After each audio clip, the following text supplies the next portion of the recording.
Hello, I'm Michael Verney and welcome along to the Indo GAA Podcast with thanks to AIB. AIB is at the heart of Gaelic games across both club and county, and in 2025 they're celebrating a decade of sponsoring the All-Ireland Senior Football Championships. With this year's championship shaping up to be one of the most competitive in years, AIB is more excited than ever to bring fans closer to the action. Check out the hashtag #TheToughest for more. Hello and welcome to the Indo GAA Football Show. Delighted to be joined by Pat Spillane and Dick Clerkin once again. And Pat, we just chat to you briefly at the start. It was kind of like the calm before the storm last weekend. The draw kind of threw up preliminary quarterfinals maybe that weren't going to be classics, but now we have the best 8 teams left in the championship, and we have 4 belters of quarterfinals coming up this weekend. But before we get rid of the preliminary quarterfinals, and you said you threw a remark there that there weren't classics, Down and Galway was as good a game as we've seen in this year's championship. It was attacking football at its very best. Geez, I loved it. It was absolutely cracking. Dublin and Cork was disappointing. Louth and Donegal, the first half was like, Jesus, there was more movement in the Father Ted over 75 indoor soccer tournament than in the first half in Ballybuffet. And Kerry Cavan was a non-event.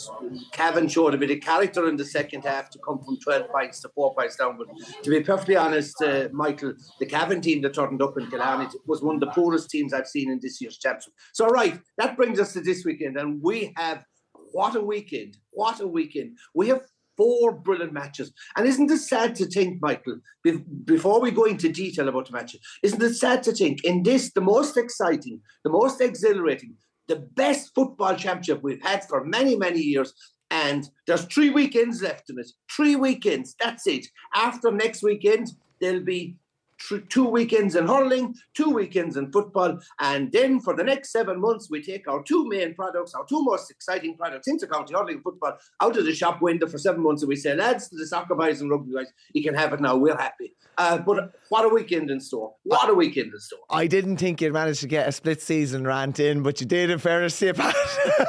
Just a quick one, lads, because it's a byproduct of last weekend and even the weekend before. Dick, I'll come to you. Donegal were the last game of last weekend. The game threw in at 4 o'clock in Ballybuffet. They are the first game of this weekend, so that's 144 hours between the throw-in of a preliminary quarter-final and the throw-in of an All-Ireland quarter-final. 1 in Ballybuffet, 1 in Croke Park. They obviously play year lads Monaghan.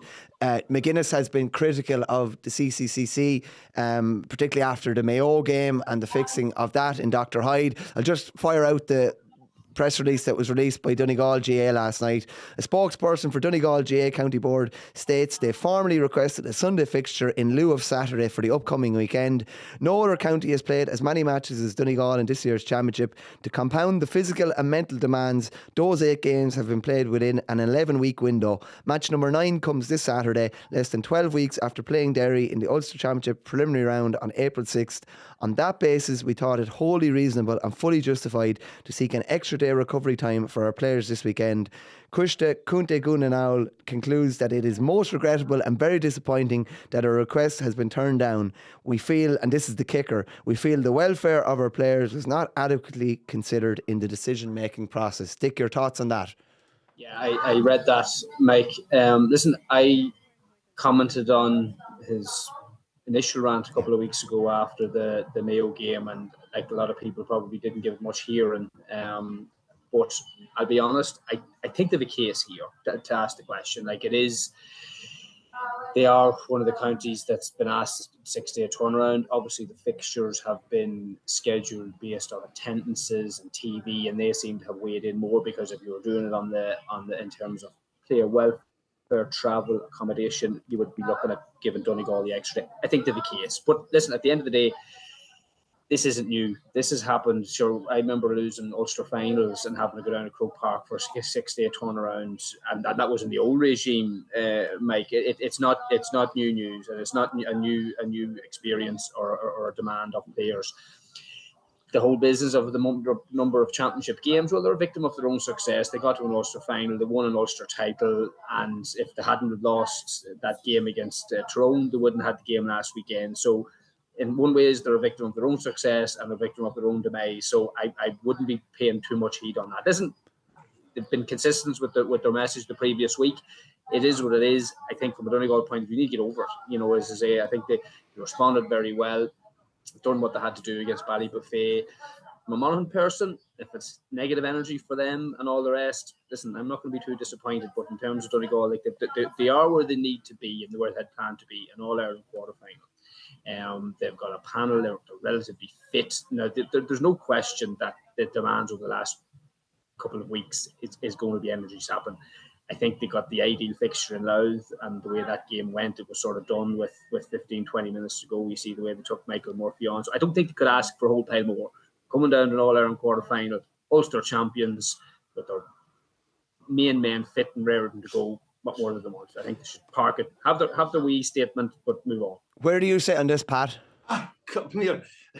You think I'm finished with the split season? You must be joking, Michael. I railed against the modern coaching in Gaelic football for the last 10 years. I railed against and criticised the ugly mongrel of a game it had become. And I used to call the modern Gaelic football coaches that were implementing this awful football to play and watch, I used to call them snake oil salesmen. If you can remember, the snake oil salesmen operated in America in the 19th century, where they sold medical products with dubious ability to cure. They couldn't cure at all. And I called out the coaches as being snake oil salesmen. And thankfully, the GAA eventually realised, yes, they were snake oil salesmen. The product is shite. We must do something about it. So they scrapped it. And now we have a new exciting game of Gaelic football. But then I thought, a bit like Jerry Adams, to paraphrase him, they haven't gone away, The snake oil salesmen are still around the GAA world. They're still there in the hierarchy. And the snake oil salesmen are the people who came up with this fucking fangled split season. And right, I get it. Look, I get the idea behind the split season. But the bottom line, and this is just, the Donegal is just another example.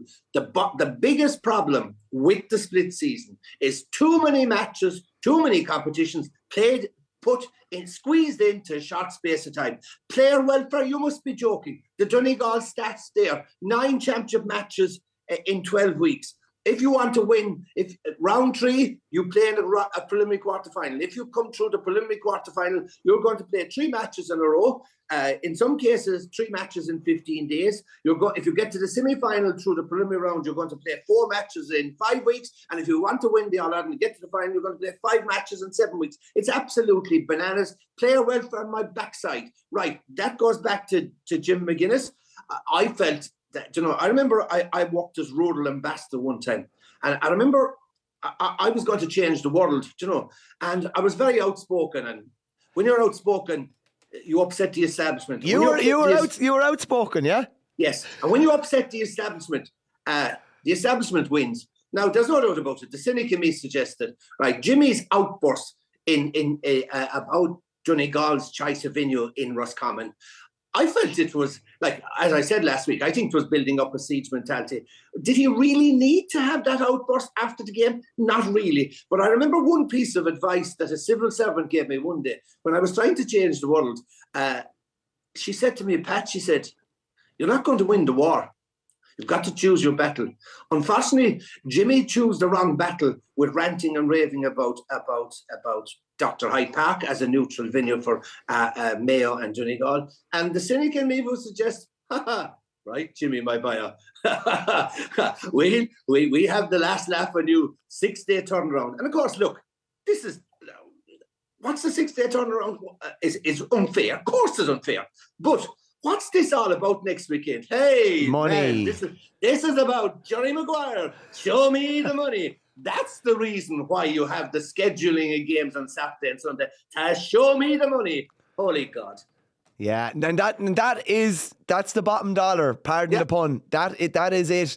They would potentially miss out on 2 full houses if they switched again, and that's it, Dick. Realistically, that's the nuts and bolts of it. Like, there's no, and you know what? At this stage, listen, we do these podcasts, and people listen to them. I think there's an element here that somebody from Croke Park needs to come out and a wee bit more front foot communication as the decision's been made. Like, and I would have been in the corridors of Croke Park. I was involved there for a few years in committees. There's really good people there that have a tough bloody job. But I always say in any organisation, if you're not out in front, if you're not communicating with people and letting them know decisions, you're always going to be on the back foot. I think there's been too many instances this summer that these questions have been asked. Explain the rationale. And you know what? If it is down to that, because you know what? If they put the wrong fixtures down, Mike and Pat, and next thing there was a clamour for tickets, we'll be sitting on here giving about people not being able to get to games. So you're sort of damned if you do, you're damned if you don't. But I think there needs to be a wee bit more transparency around a lot of these decisions for everyone's benefit, because it is sort of, you're trying to fit a square peg in a round hole with the amount of games. And listen, the game is a victim of its own success. You're going to have potentially 2 close to full houses now for quarterfinals. Like that was unheard of there for a few years, unless Dublin were at their complete pomp. Like it's going to be an unbelievable. I'm over in France here. I tried to get a holiday in Kerry, but we're outpriced. We had to come somewhere cheaper. Pat and his old crowd down here. We're very selective in the crowd. The south of France here is far cheaper than the ring of Kerry. But I'm gutted I'm going to miss it, because what a spectacle it's going to be. Difficult, but probably some team is going to have to do the 6 turnaround. It's unfortunate for Donegal, but I don't think it's going to matter a whole thing. But like going back to the money situation again, I mean, this is the craze. The 2 arguments. One, okay, I defend the GAA all the time, and you know when critics are saying grab all association, grab all association, and I said that's wrong. But like the bottom line is, you do another podcast. I'm not listening to Pat. Listen to this: as long as Croke Park, the stadium, is generating a lot of money, they don't give a tuppenny about split seasons, and they don't give a tuppenny about player welfare. As long as the money, Jesus, that's San Miguel or something like that. They don't give it. Too early for that. The GAA powers that be don't give a tuppenny about player welfare, as long as the money is still coming in. And we know that the split season is going to stay in situ for at least another year. Because why? We have concerts in Croke Park this August, this next August, next September. We'll have American football, we'll have rugby, whatever like that. And as long as that's happening, and spare me the old rubbish about it's all about the club players. The split season doesn't exist. It's a smoke and mirrors. The split season, there's no split season. The club player now plays all the year round. The club player starts training in January, and if you're lucky enough that your club gets to an All-Ireland club final, when you're playing the following January. And inter-county players, they'll finish their inter-county season and they go straight into club. And don't tell me that club championships, there's a big rush. I was looking at the stats from last year. Only 2 championship matches no championship football match was played in club in June last year. 2 championship matches were played in the first half of July. 7 championship matches were played and started. 7 county championships started in the second. But 22 club championships started in August and 2 in September. Oh, God save us. God, okay. That is the split season rant over now for today. Yeah. Right. I'll come back to you quickly, Pat, just on the preliminary quarterfinals last weekend. David Clifford, obviously it was the David Clifford show against Cavan. You mentioned Cavan didn't provide much opposition, maybe until late on when it looked like it might get a little bit ropey. But you got some of your best players back on the pitch, Pat, which is crucial coming into this weekend. It was, look, the game was over as a contest at an early stage. The only thing that kept your interest, Paddy Lynch, was scoring very well. He was very impressive. I thought they were so off the pace. They were poorly organised, Kevin. They were off the pace. They were panting for breath. They were gasping for breath early in the first half. And look, to be quite honest, like fair play to them, they kept battling away. They brought it down to 4 points. Had that something to do with an improvement in the Cavan performance? Absolutely not. Kerry in the first half, Kerry just took the foot off the pedal in the second half. From a Kerry point of view, look, we said it last week, there was going to be no opposition in Cavan. This was going to be a cruise, and it was pretty much a cruise. Kerry in the first half were damn good. They played with, compared with the previous match against Meath, they played with great intensity. They played with a higher tempo. Their tackling, their turnovers were brilliant. Their transition play very good, and they were back to what they do the best, that quick movement of the ball into the likes of Clifford, and he was unstoppable. Now, that was the big thing. I mean, Clifford was unreal last week. Scored 3-7, 3-6 from play. Arguably could have scored 6 goals and 10 points. Kerry, I calculated, left 7 goal-scoring chances behind. Created 7. They left 7 more goals behind them. But that was the positive. Clifford was unstoppable. The negative and the positive was, okay, they got a few minutes into Paddy Clifford. They got the last 15 into Paddy Clifford, but the negatives are the injuries. The injuries are mounting up. So Barry Dan, we know, has gone for the season. Diarmuid O'Connor lasted 2 minutes. He's gone. Looks like Paul Ganey is not going to be available. Tony Brosnan and Mike Breen both out for last weekend with hamstring. There's no doubt about it. Tyke Morley and Shawnee Shea were certainly carrying needles. It was very noticeable that Shawnee wasn't kicking the frees from the ground. That's a sign that there's obviously he's not at full fitness. But of course, what do you expect? This is the rush season. This is playing too many matches in a short space of time. You're going to get a lot of injuries, and Kerry are in that department are struggling big time for next Sunday. Just to roll the preliminary quarterfinals into the quarterfinals, Kerry face Armagh this weekend. Armagh are in pretty rude health, even injury-wise, form-wise. Pat has given the poor out there for Kerry and all the issues they have. But this is teed up. This is teed up lovely for the weekend. It is now. I'm calling you out, Pat. Kerry have had a handy run. They haven't been used by comparison to what Donegal have come through. Kerry have had half the workload in terms of the opposition and, travel. So Kerry have had as good as you could have asked. Maybe only Monaghan possibly have had an easier run in terms of workload. And the Kerry players are breaking down. You can't be sort of blaming that on it, right? They just haven't managed their injuries. They're not fit, and they're going to be severely weak and going up because I just think they're going to need absolutely everything against Armagh, especially in midfield. Like, you've seen how poorly they performed against Meath, who, are a mid-range Division 2 team. They're coming up against Armagh, who are ferociously competitive around the middle. And not only in terms of the personnel out in that middle third, but in terms of the keepers. I think it's just too big of an area of weakness and variability for Kerry. Like, if you look at the weekend past there, all the teams that won really dominated kickouts. Cluxton, superb. Sean Patton. Like, that is just a must-have. No good having David Clifford. You throw the gooch and Mikey Sheehy up beside him, Pat. If they can't get primary possession and enough of it to keep them fed, Kerry can't win this championship. And that is, they have to win 3 big games. 3 top-tier teams. Not Cavan, not Louth, not Cork. Can they dominate enough midfield possession? Because they're going to have to. And at this point in time, I don't think they can. Because if they had to win 1 game, they had to win maybe just 2 games. They're going to have to win 3 games starting on Sunday. And I think with Diarmuid O'Sullivan out, massive loss. And like, he obviously wanted to get him out, get him minutes on the pitch, and he didn't last. And there's no way he's going to be able to get up to Croke Park and strap it up with injections, whatever he can take. And Joe Connor doing as good as he can. He's only one person, and he was a player that had to sort of improve a huge amount on last year, and he has. But he's only one person, and they don't have it in terms of the kick-out accuracy yet. And I just think that's going to come back to be. No, they can turn it up if they can put up a huge performance to try and get and work on something in the next 7 days, because they're going to need to. Because you look at the stats that Armagh turn around in kick-outs, Kerry can't deliver that, and haven't done in the championship to date. What Dick has said there, Pat, is that Kerry could potentially take out an Armagh, but he doesn't think that they can put 2-3 games back to back to win All Ireland. Where do you stand on that? So actually, after all that, Dick actually was agreeing with me, wasn't that it wasn't the poor mouth at all, but stating facts about injuries. It's gas. This time last year, when Kerry were playing Armagh, before Kerry played Armagh, I would have put my house in it. I would have put my shirt in it. I couldn't see Kerry getting beaten. And then you look at last year's game in the semi-final, and you see they dominated for 3/4 of the game.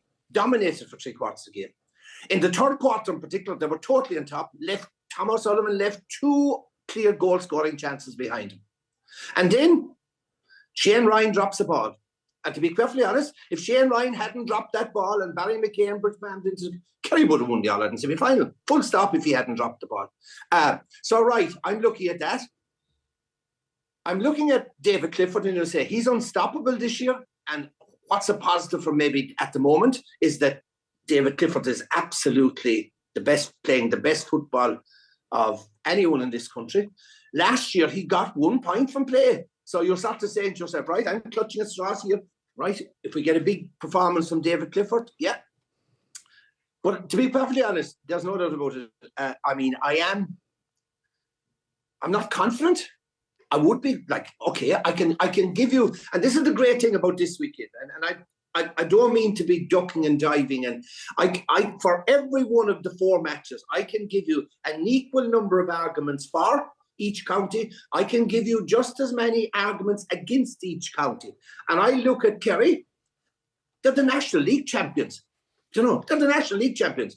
They're the highest goal scoring team in the country. They've scored 31 goals in 13 matches. And you say, well, right, our defence, dodgy. Our defence in league and championship have conceded 8 goals. They've conceded only 2 in 5 championship games.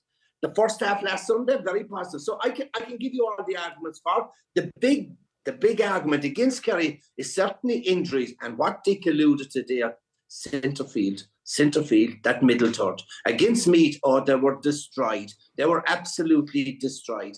And now next Sunday, they're going in with arguably one of the poorest centre field pairings that that Kerry have gone into a major game with. But then I can look at an Armagh. There's no doubt about it. Look, they've surprised me. They've surprised me how well they've played in this after winning their all out. And I thought they'd be a bit of a lull, target on their back. They mightn't be as motivated. Geez, they are very well organised, very well coached. They've adapted to the new rules brilliantly.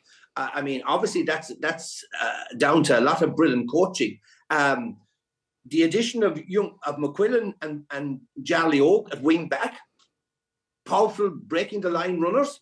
They're powerful around the middle of the field. They have a great spread of scorers. And then I say, look, well, right, I'm looking for an argument, maybe why. I think McCambridge and McKay, who were stars last year, they're carrying injuries, doubts about them. The only stat I keep saying, well, can I find any stat that's really negative about them?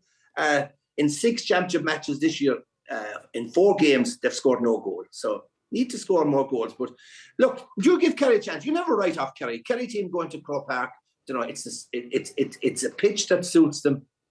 If they can get their kicking game going, moving the ball quickly in transition, but it's going to be, are Armagh going to allow them to do that quick kicking transition game? Are Armagh going to give David Clifford time and space to get the ball? I don't think so. I think it's going to be a tough game. I wouldn't be betting on it, but if there was a bet, I would think there'll be at least 1 player sent off. Okay, that's the main event on Sunday. The curtain raiser is Meath and Galway, and just we'll kind of link in the Galway down game, Dick, coming into this weekend. That was it was a brilliant game, high scoring affair, end to end. It was probably a game. It was a game of ping pong in some ways. Like it was you score, we score, you score, we score. But it was probably everything that is great about the new rules, but it was another attritional, high-scoring, energy-sapping game for Galway. And I think, in fairness, Joyce is the opposite of McGuinness in that he said they won't make any, excuses about the distance travelled, even though they've... That's an indirect dig at his former college mate. I think so, yeah, even though I think... Probably text in the background. They'll have travelled 1,850 kilometres by next weekend. Which means they are making use of it. Yeah, exactly. Yeah, true enough. Dick, Galway it's been hard work to get here, and it's going to be more hard work on Sunday. But I suppose, listen, what you're looking for every team when they're coming from every round, every game, are they sort of, is their stock rising? Is their stock selling? Are they neutral? I think Galway, tough and all it has been, their stock is rising in terms of the character that they're showing to get through these tough games. Like, that was another tough game. Like when that game got to 2 points, I think, the wind at their back, and like down as we've seen, are no bad team.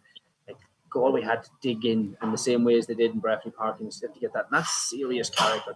Let's be honest, it didn't bloody show in the All-Ireland final last year that they've had to find to go to the well and players to sort of step up and lead if their star players aren't performing. So they've done that again. It wasn't just a one-off against Armagh. They've done it again against Down. They're getting form in Shane Walsh. Now, a bit of a question mark over his fitness. I don't know, is that precautionary? But still, he's getting those big scores that he wasn't getting as often last year. Again, even that 2 point or free off the ground of his bad foot into the wind. Mother of God, there's really but 2 or 3 players in the country could even attempt that. And that was a very pivotal score. So listen, Peter Cook coming off the bench. Look at Galway by comparison to Galway last year. Their main players are fitter in terms of Finnerty, Walsh, Sean Kelly. with all the talk about the scorers last weekend, and rightly all getting the headlines, he held Paddy Evans scorers from play who shot the lights out. Remember, Pat, we talked about him here last weekend against Monaghan. He never got a kick at it. Like that performance alone from Sean Kelly was probably the difference of it, because Paddy Evans had kicked half of what he was kicking all year down to winning that game. So they are just coming to their milk at the right time. And again, they got a nice fixture in Meath, a team that they should be beaten, and that they'll be confident to compete, but Galway should be beaten that. That's a nice one for them to get. So I think Pádraig Joyce, and he probably knows that in this post-match conference or post-match interviews, he doesn't need to be drawing any negative energy, because they're in a really good place and they just need to keep that momentum going. Pat, just on, I don't think Meath are getting the credit that they deserve. They're definitely, like, in the one championship season, they've lost their 2 coaches, which is kind of unheard of. They've got to a Leinster final. They beat Dublin. They ended, this amazing sequence that Dublin have had in Leinster. Fair enough. They didn't get over the line in Leinster final, but they played some great stuff in the biggest occasion that most of them would have played in. They beat Kerry in championship. They have 2 weeks break coming into this game. Matthew Costello is probably going to be fit to feature in some respect. And I know Galway are maybe the talking team, or the team that people are talking about, and then they're coming along well. But Meath have been fantastic this year.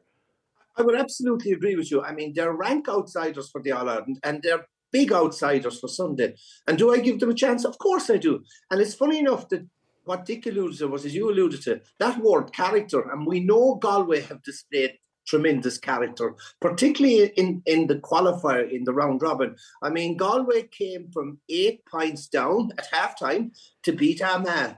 They came from 8 points down with 20 minutes to go to draw with Derry. And for long spells of that game in Park Esther last Sunday, they were under the cosh against Down. So they showed great character, teak out victory. I will just disagree with Dick on that when he talks about the injuries. No injuries this year. I'm not too sure. Well, obviously, Comer isn't making the starting 15, so he is as he is. Shane Walsh went off and injured last Sunday. Will he be fit for next Sunday? God forbid, if he's not fit, they're in trouble. And remember, another key player from last year went off injured as well, and that was Cillian McDade. So, right, do Meath have a chance? Of course they do. And it's funny enough, I find the huge similarities between both teams. That one word, character, right? This is a Meath team that were beaten by Dublin last year by 16 points. This is a Meath team, most of the same players, who were beaten by Kerry last year by 15 points, hammered by those 2 counties. What happened this year? They went and beat Dublin and Kerry. Now, if you beat Dublin and Kerry in the one championship year, you deserve respect. But there's a lot of other good qualities I see about Meath. Robbie Brennan is a shrewd manager. We know that from his time with Kilmacud. Shrewd manager. He'll have them well set up. But they have a lot of characteristics, similar characteristics to Galway. They have big men around that middle third of the field. Big men who can win primary possession. They're good under the breaking ball. And they're absolutely brilliant 2-point shooters. Yeah. I was looking at their stats. In this year's 7 championship games, they've kicked 28 2-point with 9 different scorers. That's fairly good shooting. So I wouldn't rule them out. And I look at Galway, and bear in mind, yes, like you just mentioned, Meath are coming into this game with a 2-week rest. Galway had a lot of travelling to and from Newry last weekend. A quick turnaround. They would have done nothing all week, whereas Meath would have been training at the weekend. And I look at a couple of stats and you say, well, yeah, they've done very well. They've shown great character. They did concede last Sunday 3-21 against the county that will be playing, wait for it, Division 3 football next year. 3-21 is a big, big concession. So not going to be the one-sided game many people think. Yeah, I'd agree with you. One player that has been outstanding for Galway, and people knew very little about him before this year, is Matthew Thompson. He has been unbelievable this year, and he's been a real bolter and a real find, and a player that they really, really needed. Just looking at one of the other preliminary quarterfinals last weekend, Dublin and Cork. Dublin won by 3. It was ropey enough there for a while. Paddy Small was brilliant for the Dubs. No con. Dick, which would be a worry going into this weekend. And just like Desi Farrell kind of said, oh, we didn't risk him, but there has to be worry about whether he will feature or not this weekend against Tyrone. And you know, if he doesn't play, that there's no point in saying any different. That's a total game changer. Yeah, and like Ivan Yates would say, my sources have told me that he's not fit. And good, strong sources around Con. He should have been risked. Like, that game was 15 minutes ago, that was a draw game. Like, if you're not going to be rolling an impact sub off the bench with 15 minutes to go in a game that they didn't look like they were going to win, yes, they were marginally better, but there's no point saying it. In real time, if Con O'Callaghan was fit to make an impact or have a contribution, he should have been brought on. He's not fit. So he wasn't fit in the weekend. Is he able to get up to the pace of the game for a full 70 minutes against Tyrone? I don't think so. So I do not see him starting, and if he starts, I do not see him finishing. So that's a big concern for Dublin. It's what to do with O'Callaghan next weekend, because what I'm hearing is if the injury that he has, it's not something that recovers in a couple of weeks' time, and that bore out at the weekend. So big concern, and as you say, as we've seen, a game changer for Dublin in terms of how their performances have sort of oscillated with Con or without Con. And facing a Tyrone team that, let's be honest, whatever but Tyrone, they never lack confidence when they come down the M1, and certainly not against Dublin or the big teams. And they'll be coming sort of not under the radar, but with all the talk about the Kerrys and the Galways and the Dublins and the Donegals, they're just under the radar, and they'll be coming with a huge performance, I would say. So it's teed up very, very nicely for Tyrone. There, bloody well say it, not again, but it is, and Dublin will be anxious. There's no question about it. Do you hear that, Pa? Opportunity knocking for Tyrone. Well, there's no doubt about it. Like, fair play to with Dick with his sources from the Dublin camp, because I have a nephew involved with Kerry. I have a clubmate, Tyke Morley, involved with Kerry. I meet Shawnee Shea 2 or 3 times a week in the local pool. And the chances of finding some information from the Kerry, you'd have a better chance of getting the third secret of Fatima than finding out who's injured and who's not injured in the Kerry camp. But there's no doubt about it. He's not in the Dublin camp. He's not in the Dublin camp. I would agree with Dick. I mean, without Con, Dublin are quite an ordinary team. And they were impressive last week. And look, by the way, the game was a fairly average game of football. I thought the atmosphere was very flat. Maybe after the excitement of the hurling, it just didn't get it. Dublin's experience, you know, the Buglers, the Howards, the kick-outs were brilliant. I look at the last quarter, their game management and their big-time football experience really coming to the... You know, they restricted Cork to 3 points in the last quarter last week. Leaders showed up, their kick-outs, everything. But I just look at, you know, like I said, without Con, they're ordinary. I look at just Tyrone, and you look at where are Tyrone very strong. The strongest line in the Tyrone team is probably the full forward line. In particular, McCurry and Canavan are brilliant. And you look at the Dublin full back line last week, they conceded 110 against that Cork full forward line. So are they vulnerable? Yes. Can that full back line be got at? Absolutely. Have they impact subs? I don't think they have. Are they scoring lots of 2 points from play? No, they're not. So it's going to be... Would I be gambling on it? Absolutely not. But Tyrone have a damn good chance. And you can remember the last round of the National League, Dublin needed to beat Tyrone to qualify for the league final, and Tyrone turned them over. So Tyrone, 2 weeks break, waiting in the long grass, written off as outsiders. The hype is starting to get behind the Dubs again. This is going to be, I think, a top-class match, and a shock could be on the cards. Donegal and Louth last weekend and said it was the last game of the weekend, and Donegal will play the first game of this weekend against your own Monaghan, Dick.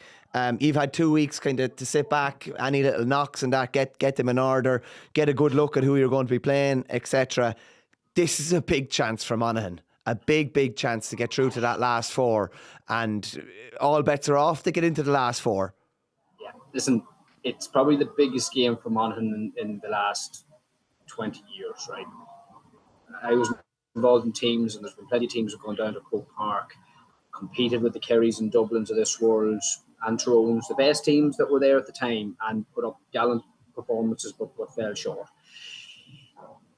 we played Donegal over the last 10 years. There's nothing between them, league and championship, when it comes to Clonus, Letterkenny, Ballybuffet. There's a toss of a coin.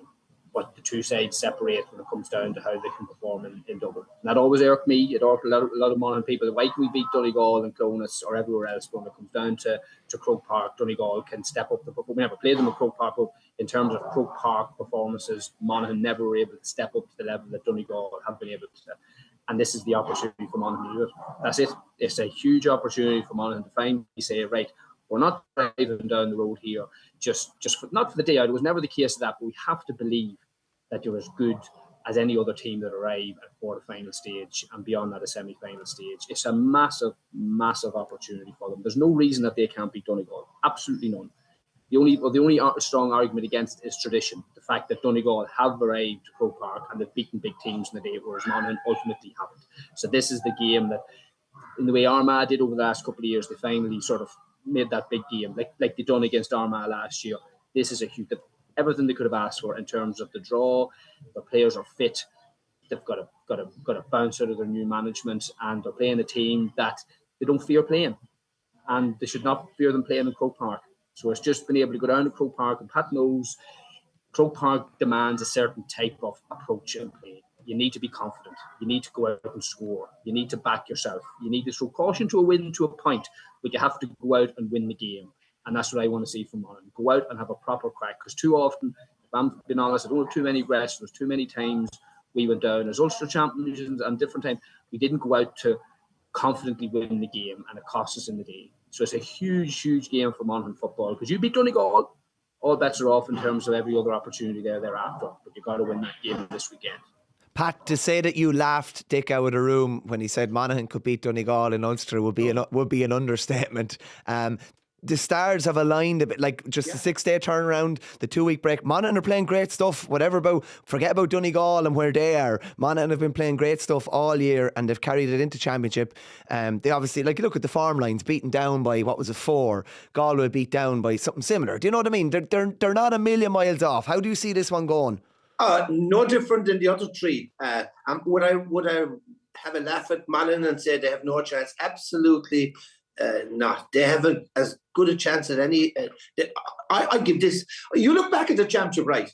And Monaghan, there was only 2 points in it that day, and you can remember there was that controversy about the hooter because Monaghan had possession, had a sideline ball, and unfortunately the game blew up. But they had they could have had one more attack to win the game. So I look at Monaghan, and there's no doubt about it. Look, out of all the counties in this year's championship, Monaghan have surprised me the most. They've surprised me because when McManus went to interchange a manager, he said, that's the end of Monaghan. They'll be down for years. And yet they ended up, they were the highest scorers in the National League, got promoted. They're shooting the lights out again in the championship. I was looking at their stats. They've scored something like 35 2-pointers in league and championship. 15 in the 3 round robin games. I mean, that Rory Beggan, a natural for the modern game. Good forwards, good experience, showed great character against Down. Do they have a chance? Of course they do. But again, it's an interesting thing that Dick alluded to, that Croke Park factor. I loved playing Croke Park. It inspired me. Jesus, when you ran out in the field and the sound and the cacophony of sound hitting you, the colour, the atmosphere, I felt 20 foot tall and I felt I could deliver. But for some players, when they do reach Croke Park, it's overwhelming. It gets them down. And there's no doubt about it. Monaghan have produced more bad performances in Croke Park than good performances. Whereas Donegal, they're seasoned players. They expect to win. I'm not too sure whether Monaghan expect to win. There was a lot to admire about Donegal last week. In the second half, they were very, very good in the second half. What was the stat? 116 to 5 points in the second half. 12 different scores. The third quarter, they blitzed out 1-8 to 2 points. Great impact sub. Sean Patton, absolutely brilliant at kickouts. Michael Murphy, unstoppable. Brendan McCall, one of the best man markers in the game. You look at the question marks, why I give them Monaghan a chance. Playing so many games in a short space of time. The 6-day turnaround, that's good. Croke Park is a big fit. It's an energy-sapping pitch. 6-day turnaround. Oh, another positive for Donegal. Oisin Gallen's return to form. That was his best game of the championship so far. But like I said, their running game in Croke Park is an issue because Croke Park is takes a lot out of you. A running game in Croke Park, no kicking game by Donegal. I think that's an Achilles heel. The zonal defence, they can be vulnerable. Can they be beaten by Monaghan? Absolutely. Okay, Pat, head on the block. Give me your 4 semi-finalists.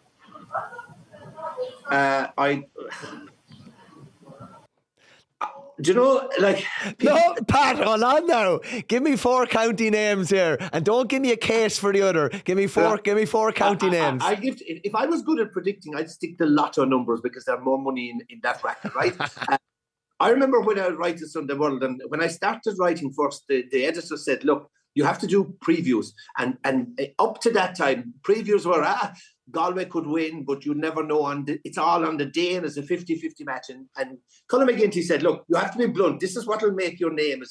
You'll say, Kerry will win because Cork are rubbish. And so now, obviously, 90% of the time or 80% of the time, I was wrong, you know, and you'd meet fellas the following day and say, Spillane, you bollocks, you were wrong again last Sunday.